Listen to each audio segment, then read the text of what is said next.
Hey everyone, our story begins with the caravan estate already burning, weapons line its halls, so a battle has reached Arhan's home. Young Arhan stares into the fire, already frightened by what surrounds him. A blade catches the flames, an early sign that this disaster is being caused by swordsmen. The boy's narrowed eyes harden as the memory turns to the life he had before the attack. Arhan grew up hearing that he was the heir of House Caravan. His mother points him toward the family's old sword and its inherited duty. She describes their ancestors as knights praised as lords of war. Arhan listens with the innocent confidence of a child raised inside that legend. But the family now lives far from the capital, in a modest village beneath the old caravan name. For Arhan, those grand stories feel distant beside the wheat fields around his home. He works the harvest himself, instead of acting like a sheltered noble heir. His hand gathers the stalks, making that ordinary labor part of his daily life. The villagers work around him, not below him. They joke with Arhan as they work, treating their young master like one of their own. He begins to question whether all the heroic tales about Caravan were ever true. That doubt does not make him bitter, he simply values the people in front of him more. The farmers call him over for the midday meal. Even the children tug at him and complain when he steals their food. Arhan laughs at their teasing. This village is family to him. Then a drop of blood lands on the wheat, interrupting his warm memories. At sunset, the villagers are still talking about a little girl's coming birthday. Arhan offers to bring fruit for the celebration. An older villager tells him the youngest daughter is due for her birthday soon. Arhan proudly says he will become the next lord of Caravan. The adults say they have been blessed with a master like him, while quietly worrying about his future. A sword slash suddenly cuts through a villager. The celebration ends before it begins. Blood sprays across her face as she realizes she has been struck. The field is stained red in the last light of day. A sword-bearing figure walks toward the village out of the darkness. The villagers see him and freeze in fear. The intruder calls the place Caravan. He has come for the house, not for loot. His blade flashes through the crowd as the massacre begins in earnest. He says Caravan must be erased from existence, while cutting another victim down. The birthday apples tumble onto the ground and lie abandoned. Arhan arrives among bodies and cannot understand what has happened to his village. The remaining villagers run through the ruined street, desperate to escape the unseen swordmaster. The blade extinguishes half the village in a matter of minutes. By nightfall, Arhan's father covers the child's eyes and holds him through the horror. Behind them, the caravan estate burns, reduced to the target of a single swordmaster. The night hangs over the caravan estate after the village massacre. Arhan's mother runs to him through the ruined house.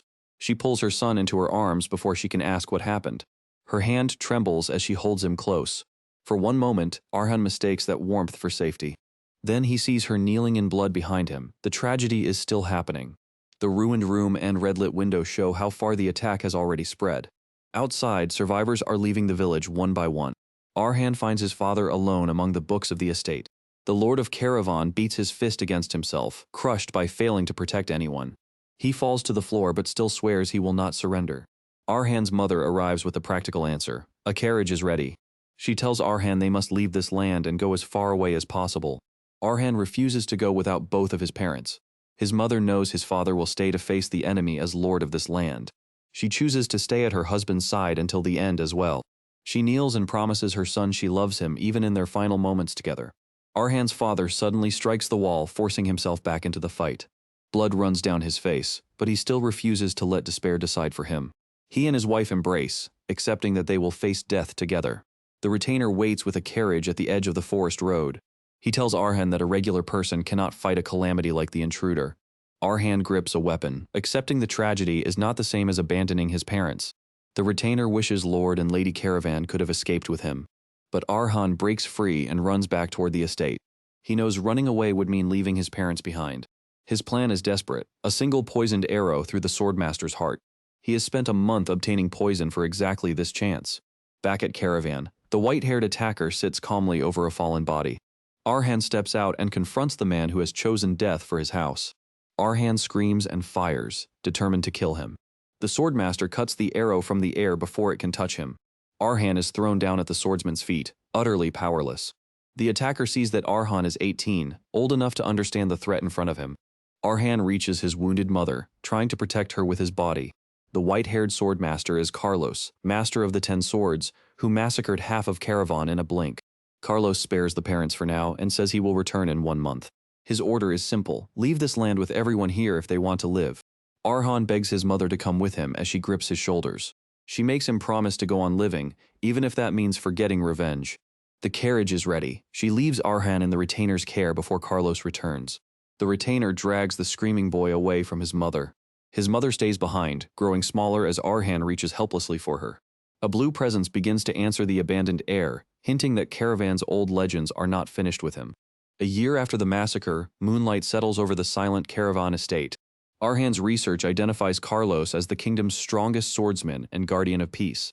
Alone at his desk, Arhan searches records for secrets his lineage might hold. A sudden light crosses the room while Arhan remains absorbed in his search. Blue radiance flashes beside the door, breaking the stillness of the abandoned house. Arhan whirls toward the disturbance, stunned by the shape forming behind him. Spectral energy gathers into an elderly swordsman where nobody had stood moments earlier. The apparition addresses Arhan with the dignity expected of a Caravan descendant. The old man's translucent body and blue aura prove he is no living visitor. Arhan faces the vivid spirit, unable to dismiss him as a simple hallucination. The spectral elder steps closer, grounding the impossible encounter inside Arhan's room. Arhan studies the visitor's face, wary that grief may be deceiving him. The elder lets his full spectral form appear before the kneeling young heir. Arhan demands the stranger's identity instead of accepting the vision without question. The spirit towers over him and answers with the authority of an ancestor.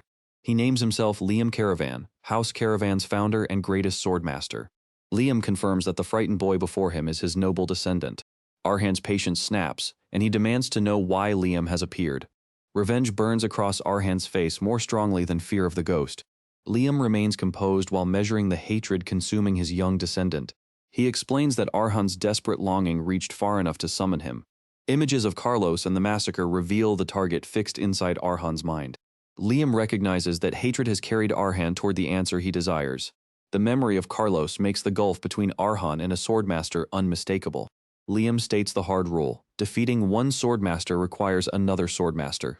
He asks whether Arhan truly intends to avenge everyone he loved. Arhan's answer leaves no doubt that revenge remains his only chosen purpose. Liam turns that resolve toward the forbidden power hidden in Caravan blood. Arhan listens, as the impossible distance between himself and Carlos finally narrows. The promise of a path shocks Arhan after a year without any hope. Liam explains that Caravan heirs can make a sword's strength their own. That inherited art is sword devouring, a path reserved for the bloodline's heir. A gleaming blade becomes the first physical proof of Liam's extraordinary claim. Liam brings Arhan among the old weapons preserved within the ruined estate. Steel glows in the fire as Liam begins demonstrating the Caravan method. The forge room surrounds Arhan with heat, blades, and the weight of ancestry. Arhan watches the heated weapon, uncertain how flesh could possibly consume steel. Liam insists that Caravan blood can inherit what ordinary descendants never receive. When Arhan still hesitates, Liam repeats the command without softening it. Arhan raises the heated blade toward his mouth and prepares to devour it. He chooses the pain, because even a sliver of hope is worth enduring. Fire and energy erupt around Arhan the instant the devouring begins. The awakening snaps Arhan backward, as power tears through his unprepared body.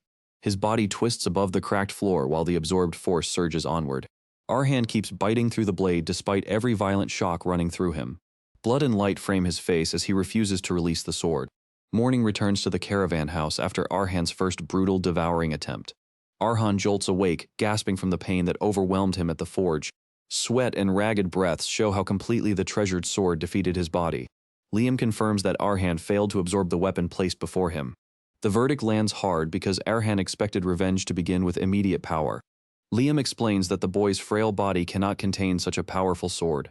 Arhan bows before his spectral forefather and accepts instruction instead of surrendering.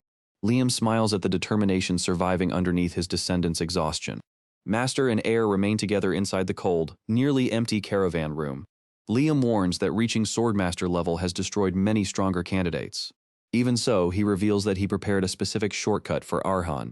Arhan looks up, startled that another route might still remain open. Liam's original plan was simple: Arhan would devour his treasured sword. That single absorption was meant to elevate Arhan directly to Swordmaster level. Instead, Liam admits the treasured blade remains far beyond Arhan's current capacity. Arhan acknowledges his body's inadequacy without allowing disappointment to end his pursuit. Outside, the devastation of Caravan makes the slower road feel especially cruel.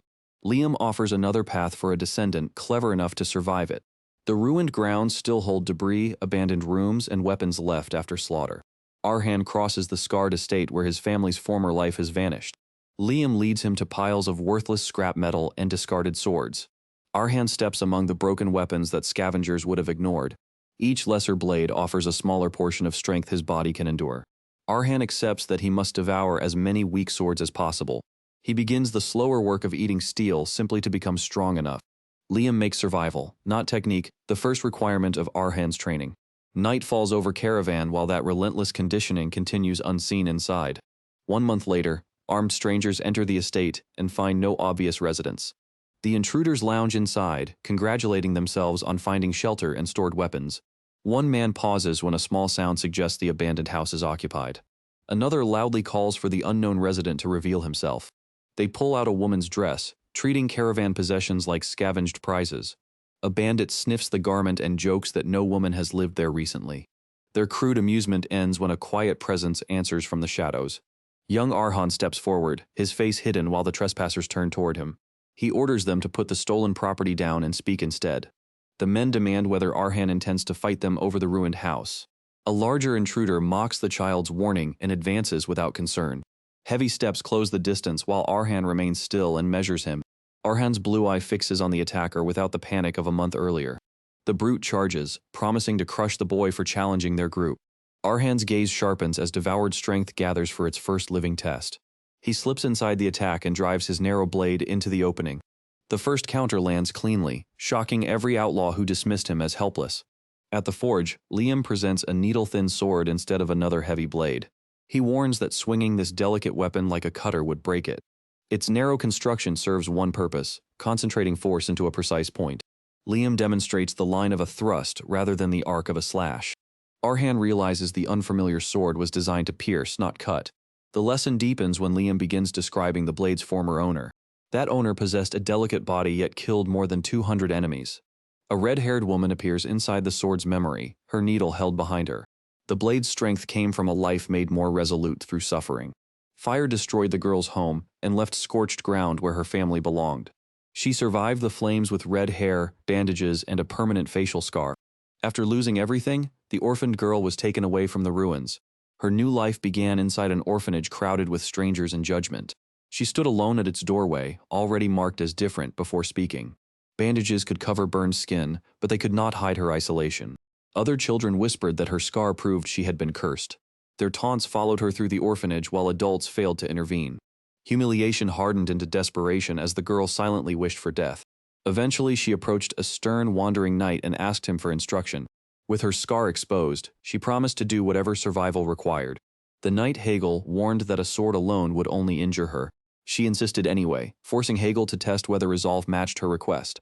Hegel dropped a barrel of weapons before her and told her to choose. He offered one attempt to prove she could use whichever weapon she selected. The girl studied the assortment and fixed upon the thinnest blade. Her hand moved past heavier swords and reached directly for the needle. She lifted the narrow weapon that suited precision instead of physical strength. Rather than swing, she drove its point straight through Hegel's target. Hegel's surprise showed that the scarred child understood the weapon immediately. The memory reveals her first strike becoming the foundation of later killing skill. Back in the present, Liam makes Arhan run until his body can endure. He admits he taught no swordsmanship, focusing entirely on physical conditioning. Arhan's precise first stab proves his body has properly absorbed the needle. With the narrow sword in hand, Arhan begins his first step as Caravan's heir. The inherited memory returns beneath moonlit trees, carrying the girl's lingering pain. She practiced alone to escape the fire's memory and her tormentor's contempt. The scarred girl searched for endurance because the sword became her only solace. Night after night, she swung the blade until her crude movement grew reliable. Hegel's presence gave that desperate practice a disciplined opponent and direction. The memory finally names Hegel as a former wandering knight at the orphanage. The girl overcame her fear and approached the stern swordsman in the woods. Her learned precision manifests through Arhan, whose thrust splashes an outlaw's blood. The struck man staggers as the boy's point reaches a vital opening. The large outlaw crashes backward, dropping his weapon before the smaller fighter. Arhan looks beyond the fallen body toward the remaining armed trespassers. The survivors stare in disbelief at the child who felled their companion. The stabbed outlaw gasps on the floor, bleeding from Arhan's first strike. His thrust passed between the man's ribs and pierced one lung with precision. Arhan recognizes that borrowed experience guided an attack he never practiced himself. The needle's red current pulls his awareness back into its former owner's life. Inside the memory, Hegel taught the scarred girl far more than one thrust. Years of training turned her desperate movements into repeatable, efficient sword work. The red-haired student grew confident enough to smile beside her aging teacher. Hegel taught her to love the sword as a complete way of living. Years later, illness confined Hegel to a bed inside the orphanage. The dying teacher reached for his student's hand and offered final guidance. Hegel pants through his final lesson as illness drains the last of his strength.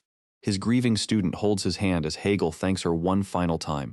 After thanking her, Hegel lies still while she remains beside his bed. The narrow sword carried forward the grief she could no longer share with him. She left alone and faced armed men beneath the trees beyond the orphanage. Her youth and slight body made the needle valuable precisely because enemies underestimated her. A steady hand closed around the weapon before her first wandering battle. The memory names its red-haired swordswoman only by her title, the Needle Maiden. Back in the estate, Arhan flips the needle into a reverse grip. He answers the fallen outlaw's plea with one final downward stab. The finishing thrust silences the wounded man and completes Arhan's first kill. Back at Caravan, Arhan stares down at the first person he killed. He feels almost nothing, and that emotional absence frightens him more than blood. The dead outlaw lies before him while the survivors remain gathered ahead. Arhan understands the needle transferred more than technique into his young mind. He wonders why men with superior numbers still refuse to move against him. The remaining outlaws tremble because they now recognize the child as dangerous. Liam's spectral presence confirms their hesitation is fear, not strategy. Arhan confronts them as outlaws rather than travelers seeking honest shelter. A red pressure gathers around the young heir as killing intent takes hold. Arhan launches himself at the gathered outlaws before they can surround him. Arhan slips through their opening while blades and bodies crowd the ruined room. His needle darts into a vulnerable target before a broad weapon can descend. A lesson from the needle's memory surfaces in Arhan's mind and steadies his timing. He threads through multiple attackers, choosing a precise line between their weapons. Arhan drops low and pierces upward instead of contesting the enemy's strength. A thrust lands from inside the outlaw's reach, where a heavy swing cannot recover. Arhan pivots away as another desperate attack cuts through empty space. He crosses between opponents and forces their numbers to obstruct one another. A furious bandit commits to a wide swing, exposing his entire center line. The Needle Maiden's memory reveals the flexible, dancer-like posture behind the counter. Arhan folds beneath the blade and keeps his needle close to the target. He flips past the attacker, preserving momentum while changing the thrusting angle. The Needle Maiden's memory shows the same descending angle now guiding Arhan. Her remembered point drives straight through an opponent before he can defend. Another outlaw falls at Arhan's feet while a survivor watches from across the room. A surviving bandit watches his own blade tremble as courage finally collapses. To the survivor, Arhan's calm silhouette now resembles a blood-red maniac. Sir Vettel faces Liam after finally putting his doubts aside. Liam tells the young caravan that suffering now lies ahead. The spectral master makes clear that this road is not ordinary. At dawn, Liam brings Vettel to the base of a sheer cliff. The cliff rises above him like an impossible wall. Vettel starts climbing while Liam watches from the rock face. Birds circle above the height he must somehow conquer. He sees the distant ledge that marks the trial's end. Vettel strains against the stone, already short of breath. Liam coolly reminds him that weakness has followed him since childhood. While Vettel climbs, Liam begins explaining the ranks of swordsmen.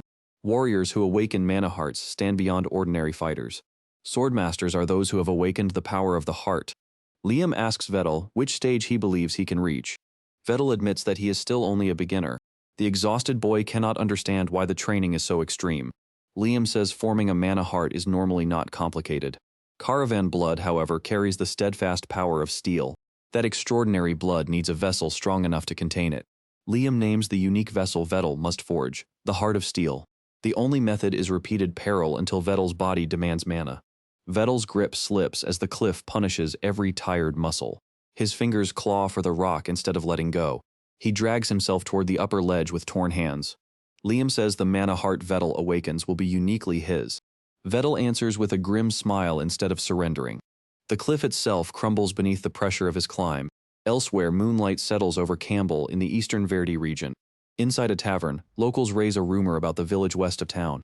They say Caravan Village has been deserted for an entire year. The story calls the abandoned land a place where mysterious danger waits. One listener quietly considers the rumor over his drink. His coughing makes the discussion feel more ominous. Back on the cliff, Vettel realizes Liam's words have proved true. The needle's former owner's memories begin surfacing more clearly inside him. The unnamed red-haired swordswoman appears in a vivid combat memory. Vettel recognizes that her determination is part of what he inherited. The needle glows amid fire as the bond to its former owner deepens. Liam refuses to lie when Vettel asks about safer methods. Vettel protests that this lesson is literally risking his life. A potion can awaken an ordinary mana heart far more easily. A swordwalker can also transfer mana to teach someone to sense it. Even sheltered nobles can awaken through those conventional methods. Still clinging to the wall, Vettel asks why Liam chose this path. A month later, Vettel hangs from the cliff with one hand. He forces his fingers to hold even as the stone tears them open. The trial continues day after day without mercy. Liam watches while Vettel's small body is driven past exhaustion. Every fall is treated as another lesson rather than an excuse to stop. Vettel keeps climbing until his muscles finally fail. He collapses on the ground, too spent to rise. Even unconscious, his body bears the marks of relentless training. When he wakes, the world around him feels sharper than before. Vettel notices details his old senses would have missed. He holds the needle and focuses on its strange influence. The former owner's instinct guides his stance toward a single precise point. An attack comes, and Vettel reads its path before it reaches him. He slips past the strike and drives the needle forward. His body moves with a dancer's economy rather than raw strength. The needle's tip finds the opening between his opponents. Vettel turns aside another attack instead of meeting force with force. He keeps his balance as the enemy's weapon sweeps past. A narrow counterattack lands exactly where it needs to. Then Vettel unleashes a rapid barrage of piercing thrusts. A storm of needle thrusts drives the mercenary backward before he can recover his footing. The needle's speed makes one precise fighter feel impossible to approach. The last attacker falls as Vettel's focus finally breaks. Afterward, he studies the blade that changed the way he fights. Vettel realizes his growth is not the cliff training alone. Absorbing the needle has refined his senses and body. He can now feel mana moving around him. That change makes him wonder what waits beyond a mana heart. Liam explains that swordwalkers wield mana for offense and defense. Against one of them, Vettel's present strength would mean nothing. The stranger in the ruined village could kill him in an instant. Liam offers no comfort about the overwhelming gap between them. Instead, he says strength rules every law in this world. Vettel is told to keep the feelings that make him hesitate. Liam says those feelings can become fuel instead of a weakness. The next lesson will demand that Vettel endure even more. Vettel accepts the warning, knowing the village trial is close. The cliff training has prepared his body but not erased his fear. He tightens his hand around the needle before moving on. The red-haired former owner's presence remains just beneath his thoughts. Vettel senses the waiting stranger's mana while Liam confirms how completely the swordwalker outclasses him. Vettel slips beneath the sweeping chain instead of meeting the mercenary's strength head-on. The next lesson begins with mana blades already flying toward Vettel as Liam orders him not to flee. At the ruined village, Vettel watches the armed stranger from cover. The man walks through abandoned homes without taking a single possession. Instead of looting, he carefully handles what the dead villagers left behind. That restraint makes Vettel question whether this man is truly an enemy. Liam warns him not to confuse a knight's appearance with good intentions. A title and a sword do not reveal what someone will do. Vettel keeps watching because he needs proof before he decides. The stranger's silence makes every movement inside the village feel dangerous. Vettel remembers that Caravan Village was destroyed and abandoned. He cannot let another outsider dishonor the people who died here. Liam presses him. Observation alone cannot uncover the man's intent. Vettel accepts that he will eventually have to confront him. The boy reaches for the narrow sword called the needle. The moment danger rises, its former owner's memories stir again. Vettel feels the red-haired swordswoman's fighting instinct answering his fear.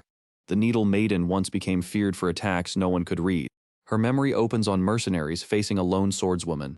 She moves through them with ruthless, needle-like precision. One strike drops an attacker before he can defend himself. The surviving mercenaries realize that her burned face does not make her weak. A knight in the memory dismisses her as a nobody. The needle maiden refuses to bow to his contempt. She turns her blade toward the men trying to cage her. Her red hair and scarred face become the image Vettel carries forward. The memory proves that technique was forged through suffering, not pity. Back in the village, Vettel's body tenses around the needle. His heart beats harder as the stranger finally notices him. The boy asks himself whether this visitor is friend or foe. He steps out rather than hiding behind the empty houses. Vettel explains that this land belonged to the Caravan family. He offers the stranger peace as a neighbor, not a demand to leave. Yet his grip shows that he is prepared to fight if necessary. The older man listens without lowering his own weapon. Vettel admits he knows the other swordsman is far stronger. Still, he will not abandon the village without an answer. The stranger says he will not trust another person's honor blindly. That refusal turns a cautious meeting into a duel. Vettel senses mana in the man's body and recognizes the danger. This is not merely a veteran fighter, but a sword walker. The gap between them is so vast that Vettel expects to die. Even so, he raises the needle and holds his ground. The stranger's sword comes up with controlled, terrifying calm. Vettel braces for the first strike that will test his resolve. The ruined village becomes the arena for a hopeless confrontation. Liam watches without intervening as his student faces the wall. Vettel's fear remains visible, but it does not make him run. The swordwalker moves first, forcing Vettel to react. The needle is all Vettel has against that overwhelming presence. He commits to the fight before the first killing blow can land. The chapter ends with the two swordsmen facing each other. The swordwalker attacks with restraint, but mana still floods his blade. Vettel sees immediately that even a casual swing can kill him. The larger sword descends before he can create any distance. He twists aside and survives by the narrowest possible margin. The strike tears through the ground where Vettel stood. Vettel cannot match that power, so he studies its trajectory. The needle becomes a tool for redirecting force rather than blocking it. He catches the larger blade at an angle and changes its line. The deflection buys him one breath instead of a victory. A second exchange hurls Vettel back across the ruined ground. He forces his legs to move before the next strike arrives. The swordwalker's calm control makes the difference in level unmistakable. Vettel slips through another opening with the needle held tight. His counterattack cannot reach the man behind the mana barrier. The impact still rattles his entire body. Pain spreads through Vettel as the clash exposes his fragile limits. His body wants to collapse under pressure. It was never built to bear. The boy sees the wall between himself and a true swordwalker. Instead of retreating, something hard begins pulsing inside his chest. The heart of steel answers the danger with a metallic beat. Vettel remembers the Needle Maiden meeting a wall she could not cross. Her defeat taught her that fear of weakness can be its own prison. In that memory, Hegel tells his student to face every wall. The Needle Maiden refuses to let a stronger enemy define her end. Vettel takes that lesson as permission to make his own path. He steadies the needle even as his opponent towers over him. The boy attacks again, choosing motion over helplessness. Each thrust is turned away by the swordwalker's impossible defense. Yet Vettel keeps looking for the one place the wall can break. He places all of his trust in the technique inside the needle. The former owner's resolve pushes him forward through the pain. Vettel changes targets and drives for the stranger's sword wrist. The sudden attack forces the older man to acknowledge his intent. Vettel redirects the counter instead of trying to overpower it. Mana begins to swirl around him without conscious control. The needle follows the current as if the air itself has opened. For one moment, Vettel's small attack becomes a real threat. His opponent shifts his hand to protect the vulnerable wrist. Vettel presses the opening before it can disappear. The move is reckless, but it is the only path he can see. The swordwalker recognizes that something unusual is awakening in Vettel. Steel-like mana hardens around the boy's heart. The pressure that once crushed him now feeds the new vessel. Vettel's heart of steel is finally forming under battle stress. The knight sees that this mana heart is far harder than normal. He realizes the caravan bloodline has produced something rare. Vettel's aura flickers as he struggles to control the awakening. The needle points forward through the surrounding mana. The swordwalker raises his weapon for one decisive final strike. Vettel refuses to look away from the wall in front of him. Both fighters prepare as the newly formed Heart of Steel beats. The next collision will decide whether Vettel's path can continue. The ruined village shakes beneath the pressure of their mana. Vettel steps forward with his needle aimed at the opening. The swordwalker answers with a blow meant to end the exchange. The swordwalker's ultimate pressure becomes a wall begging Vettel to flee. His instincts scream that one more step could mean death. Vettel remembers why he came here and plants his feet instead. The immense blade closes off every ordinary route around it. Even Liam's training cannot erase the terror of this moment. Vettel chooses to advance because retreat would leave nothing behind. The impact cracks his guard and threatens to break his body. Still, he sees one narrow opening in the overwhelming attack. That single gap is enough for him to risk everything. Vettel gathers the mana from his new heart into the needle. The narrow blade carries all of his focus toward one point.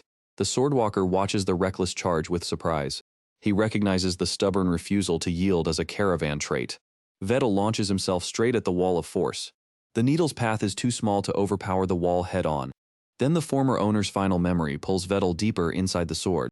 The Needle Maiden remembers the tragedy that once made her fear fire. She realizes the worst prison was fear of her own weakness. Her red-haired figure faces the world she once believed she could not survive. Hegel's teaching remains with her, never retreat from the wall ahead. That lesson becomes the strength she leaves inside the needle.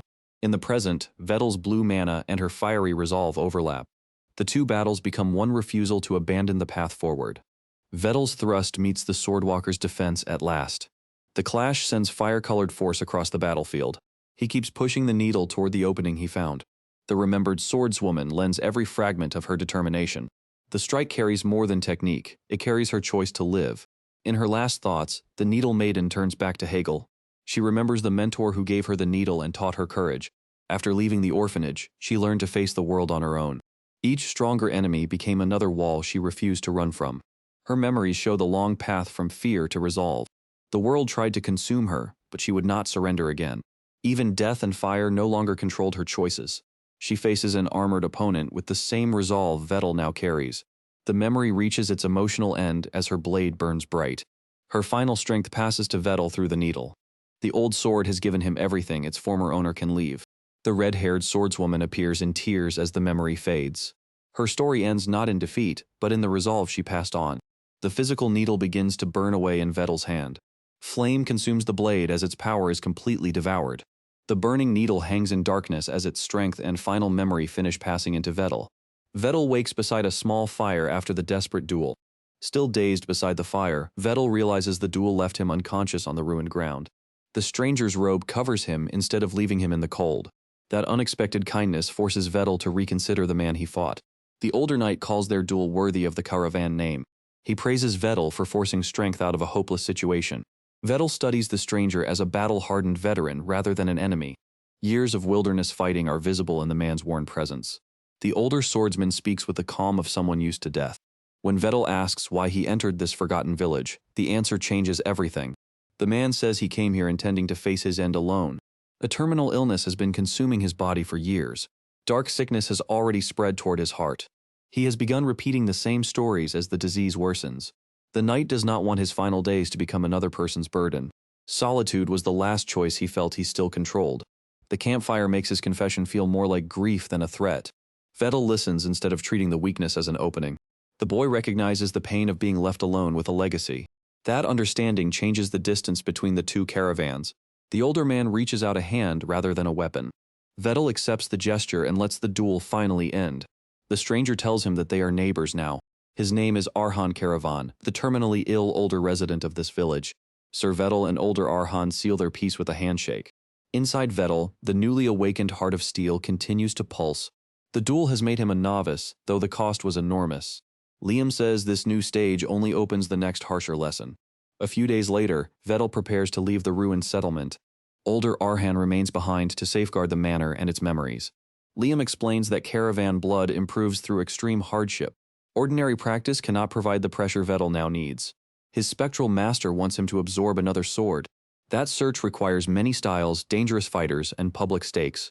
Vettel travels with Liam toward the place chosen for this trial. The distant destination promises the kind of conflict Liam demanded. Vettel understands that a new sword will have to be earned. The road leads toward a city built around violent combat. A roar of steel reveals fighters clashing before a crowd. The scale of the arena makes Vettel's next challenge feel immediate. Its contestants test weapons and lives in front of spectators. Liam has brought his newly awakened student to the Colosseum. Vettel's next path begins where countless blades are waiting. Firma, the city of steel, looks prosperous around its enormous arena, where smiths, travelers, and spectators keep the streets busy. The arena dominates the cityscape, making it clear why so many people come here to watch combat. Sir Vettel and his spectral master Liam Caravan approach the old arena together. Liam studies the building and says the arena has changed during the long time since he knew it. The crowd's roar still stirs his nostalgia because the passion around the stadium is exactly what he remembers. Liam's memory of the old gladiators is violent, bloody, and uncompromising. In Liam's day, warriors from different races fought brutally for supremacy inside this place. The remembered clashes show why victory once meant taking everything from the defeated. Vettel sees why the old gladiator system appeals to his own ambition to become stronger. He says defeating gladiators could also give him weapons to eat, not only experience. Liam immediately corrects him. Consuming every weapon he finds would be a simple-minded shortcut. The master recalls the ruined weapons left behind by unworthy swordsmen, a warning against indiscriminate feeding. Vettel takes the warning seriously and fixes his eye on a more deliberate path forward. With that lesson in mind, master and student head for Firma's formal gladiator registration. Hours later, the arena district is even busier as Vettel reaches the registration queue. When the clerk asks his name, Sir Vettel uses Arhan. Borrowed from the older living Arhan caravan he recently left behind. The clerk explains that no one can enter an arena duel without first receiving a medal. Vettel repeats the unfamiliar word, checking what the registration rule actually requires. Vettel and Liam react awkwardly to the unfamiliar system, but they stay in line and listen. The clerk's answer leaves the pair visibly confused by Firma's bureaucracy. The registrar produces the required medal, while Vettel realizes this new arena has rules the old one never needed. She hands over a bronze medal, placing the newcomer at the bottom of Firma's ranked divisions. Vettel turns the bronze token in his hand and gives it a dry, unimpressed look. He notes that much has changed since Liam's era, even though the arena still revolves around fighting. Liam's old memories make the contrast with the modern arena especially stark. Vettel reasons that hosting fights to the death for centuries would eventually leave an arena with no fighters. The city instead needs uncertainty, because gamblers lose interest when every outcome is obvious. A crowd gathers around the match listings, showing how Firma markets evenly matched duels as entertainment. The packed Coliseum is the proof. Successful competitive fights made the city flourish. Liam says this is still useful for Vettel, since opponents near his level can teach him more than easy victories. They enter the Hall of Fame, where champion weapons gleam in separate illuminated displays. Tom, the hall's keeper, introduces himself while Vettel studies the weapons behind the glass. Tom presents swords carried by former champions, and Liam asks directly whether those displayed weapons can be claimed. Tom calls the request audacious, while Liam smiles as though the Hall of Fame has just become Vettel's next target. The next day, Vettel returns to the arena entrance, now focused on turning his bronze medal into a real opportunity. He walks through the gladiators' corridor alone, leaving the public streets behind for the combat side of Firma. Tom confirms that the Hall of Fame weapons can be earned, but only by gladiators who prove their worth.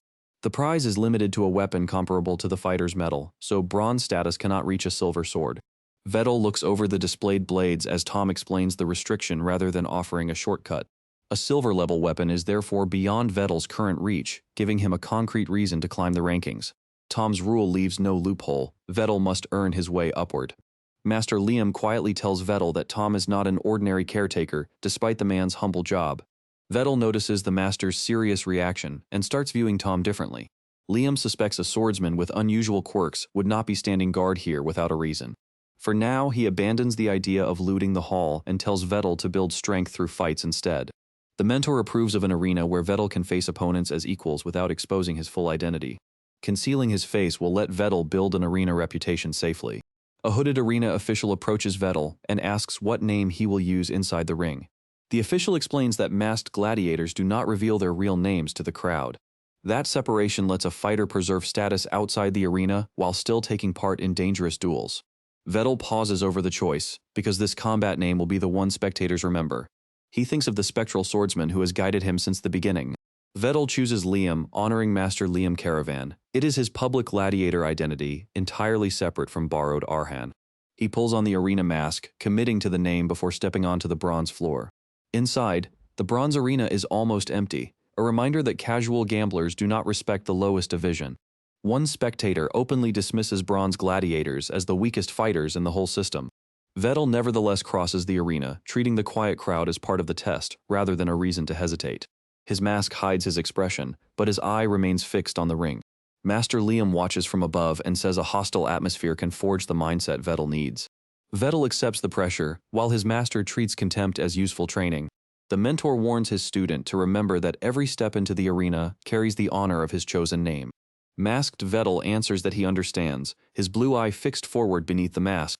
The announcer then brings out a huge armored gladiator, making the mismatch obvious at a glance. The crowd is told this is rookie Liam's first duel, with no record and no reputation behind him. Vettel stands in the ring as the announcer formally presents the name Liam to the arena.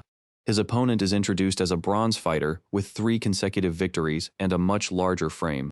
The hulking gladiator points his sword at Vettel and starts mocking the tiny masked rookie. Vettel's eye narrows when the man threatens to crush his throat and break his limbs. Both fighters square off as the opponent assumes the arena's no-killing custom will protect him. When the bully insults Liam as a pathetic dead father's name, Vettel brings his blade up and demands an apology. The duel resumes with the crowd still expecting the armored veteran to prevail. The armored gladiator freezes at Vettel's sudden demand, bloodied and shocked that the timid rookie he bullied has become a cold, precise threat. Vettel repeats that he wants an apology, showing that the earlier fear was never the whole story. The larger fighter finally understands that his opponent has been baiting him into wasting strength. He charges with his heavy blade, expecting size and force to end the duel in one exchange. The huge sword descends, but Vettel has already read the path of the strike. Vettel slips past the downward swing at the last moment instead of meeting power with power. The giant turns and attacks again, but Vettel keeps his distance and refuses to trade blows. Vettel's footwork makes each aggressive rush cost the armored man more energy. Another slash misses as Vettel darts beside the armored body, forcing the bigger man to keep chasing. The veteran's frustration grows because every committed attack finds empty space. The spectators begin to see that the supposedly frightened rookie is controlling the pace of the match. Repeated misses leave the bronze veteran kneeling on the arena floor beside his sword. Vettel stays upright and composed while the exhausted opponent struggles to recover. The contrast between their breathing shows exactly whose plan has worked.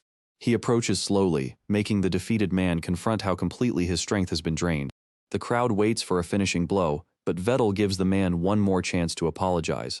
The helmeted gladiator finally looks frightened and submits to the boy he had dismissed. Vettel accepts the surrender, proving that the fight was won by timing and restraint rather than raw force. The audience erupts. Liam dominated a proven bronze gladiator through timing, not the wild power spectators expected to decide the match. Firma announces Liam's victory, and the masked name suddenly has a result people can gamble on. Even the onlookers who mocked the rookie begin recalculating what he might be worth in later bouts. The arena's betting attention shifts toward Vettel because his first victory overturned the expected outcome. A few days later, the registrar greets him with a new offer at the desk. She explains that a silver promotion duel is available, a chance to advance beyond bronze if he survives the test. Before the plan can proceed, the defeated gladiator storms back into the arena to ruin Vettel's opportunity. The angry fighter charges again, abandoning the discipline he was supposed to show after surrendering. Vettel turns away from the rush and lets the attacker overcommit for a second time. The failed ambush confirms that the man is acting from humiliation, not any legitimate arena grievance. Vettel catches him at close range before the charge can reach anyone else. The blade flashes down, stopping the attack with a precise strike instead of a prolonged brawl. Vettel pins the man's hand to the floor, leaving the would-be saboteur unable to swing again. Holding the injured fighter in place, Vettel warns him to think carefully before making his next move. The arena office makes the promotion feel official, not like a casual wager. Master Liam stands behind him as the registrar prepares the terms of a silver promotion challenge. Vettel listens closely, knowing this rule will decide whether he can advance. The registrar makes clear that promotion is not another ordinary bronze match. 3 raised fingers reduce the challenge to a brutally simple condition. To earn silver, Vettel must survive for 3 minutes against an opponent selected by the arena itself. The notice makes the promotion sound prestigious, but its public format also gives the arena room to embarrass challengers. With 3 controlled wins behind him, Vettel stands beside Master Liam as the silver promotion terms sink in. Vettel studies the offer without asking the organizers to make it easier. Vettel looks at the posted offer and accepts whoever Firma chooses to send against him. His decision turns the promotion into a commitment rather than a cautious request for favorable odds. Master Liam explains the danger. The arena often picks fighters capable of leaving challengers permanently injured. The warning gives Vettel a realistic picture of what failure could cost. Vettel listens without retreating, knowing that the survival condition is designed to be cruel.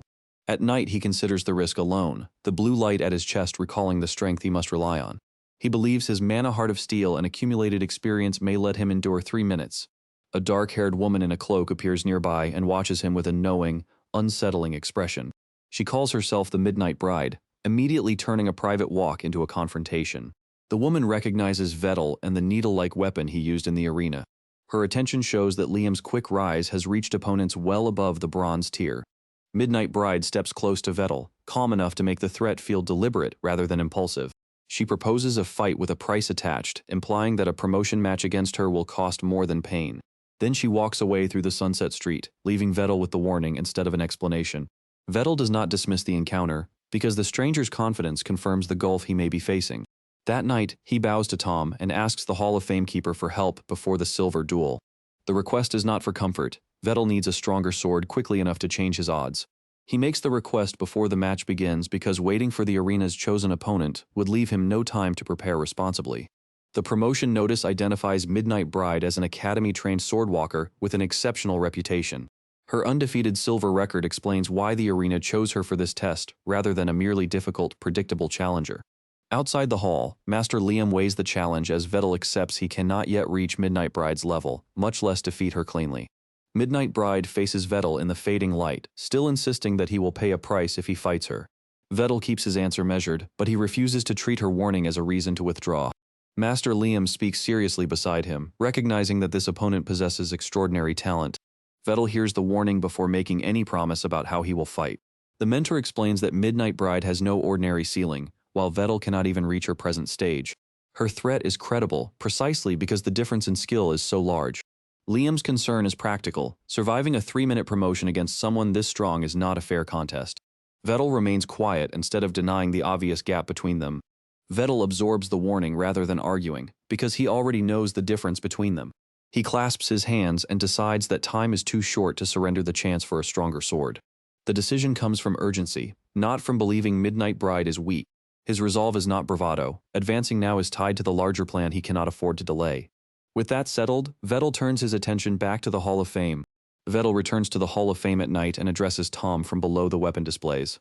He asks for a sword, despite knowing that granting one before he earns the proper medal breaks the rules. Tom hears the request without pretending it is normal, while Vettel chooses humility over demanding special treatment. Vettel says he does not want to complain like a child when the rule is standing in his way. Instead, he asks Tom to judge whether he has shown the spirit expected of a gladiator. Tom weighs the request in silence, watching the boy who keeps asking for a chance rather than an excuse. Vettel waits with his back turned, leaving the decision entirely to the keeper. The Hall of Fame's long weapon wall emphasizes what Tom could give him and what the rules normally withhold. Tom reaches forward and grants the request, deciding that Vettel has earned an exception. The keeper selects a small dagger instead of a grand sword, but its value lies in what Vettel's ability can absorb. Purple energy coils around the dagger as Vettel consumes it, immediately strengthening his sword-eating path. The next day, Midnight Bride waits in an arena room with her long weapon, still calm before the coming match. Arena organizers approach her with an offer designed to turn the promotion duel into a spectacle. They promise the Dragon Blade of the Far East if she humiliates the novice gladiator Liam. Midnight Bride considers the reward, understanding that the arena wants more than a simple silver rank victory. Veiled and armed, she finally enters the blue-lit arena for Vettel's 3-minute promotion match. The crowd receives her arrival as the silver-ranked opponent whose presence alone changes the atmosphere. A strange red pressure makes Midnight Bride shudder and search the arena, but its source remains unconfirmed. Vettel's shadowed face and fixed blue eye end the chapter on resolve, not a resolved answer about that pressure. All right, everyone, that's it for today. See you next time.